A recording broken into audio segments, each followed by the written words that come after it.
Hey guys, today I'm going to give you a summary of One Piece chapter 1067 as well as my thoughts about the latest chapter. Just to let you know, a big spoiler is coming, so you have been warned. One Piece chapter 1067 saw the mysterious Dr. Vegapunk finally explained to a large-scale degree, particularly in the area of his devil fruit. Having eaten the brain fruit, Dr. Vegapunk became a brainy human, and his brain was granted unlimited storage capacity of knowledge in exchange for it growing accordingly. Dr. Vegapunk explains that to stop his head from getting too tall, he cut part of his brain and stores it on the island. Punk Records is known as the upper part of the egg of Egghead Island. Inside of the Punk Records area is actually made out of the brains of Vegapunk and continues to expand. Punk Records is updated every day with the new information that Vegapunk and the 6 other Vegapunks have learned. The real Vegapunk is connected to Punk Records through the giant antenna on his head. By the way, Luffy trying to process complicated explanations is always a sight to behold. Eventually, Dr. Vegapunk shares his dream that one day the entire world will be able to access Punk Records from wherever they are. Dr. Vegapunk even says he hopes that all of humanity will be able to upload their information and knowledge to Punk Records. Essentially, series author and illustrator Ichiro Oda is portraying Dr. Vegapunk's plan for Punk's record as an early prototype of the internet. Vegapunk also claims that Momonosuke's dragon fruit was a failure because it produced a pink dragon. He talks to Jinbei about how one day he hopes that Punk Records can become a data center that anyone can access and update. Jinbei notes that some people may choose to update biased information rather than the truth.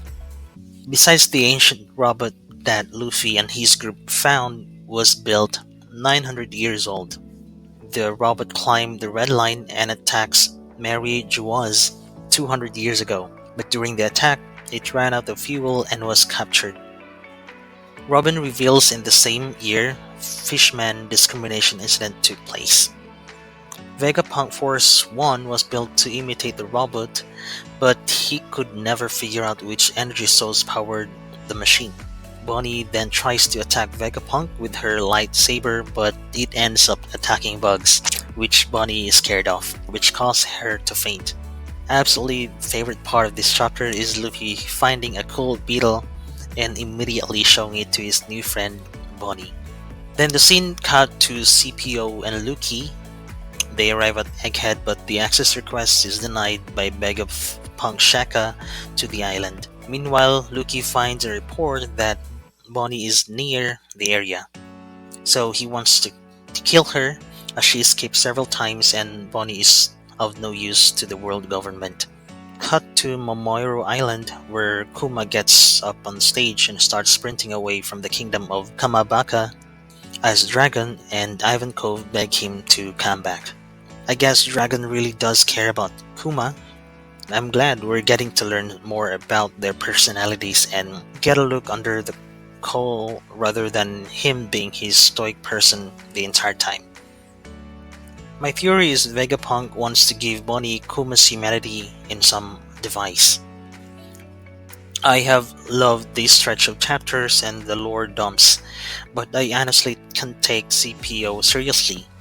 At the end of Wano, the monster quartet chilling and snacking while an admiral attack. So if Luffy even remotely challenges Luffy, it will really ruin immersion for me. Like Luffy went from Gear to Luffy to be just outside of Admiral level.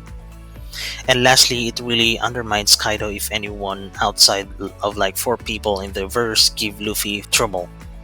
Which is sad, as being very strong is like the only character trait of Kaido that was fully fleshed out.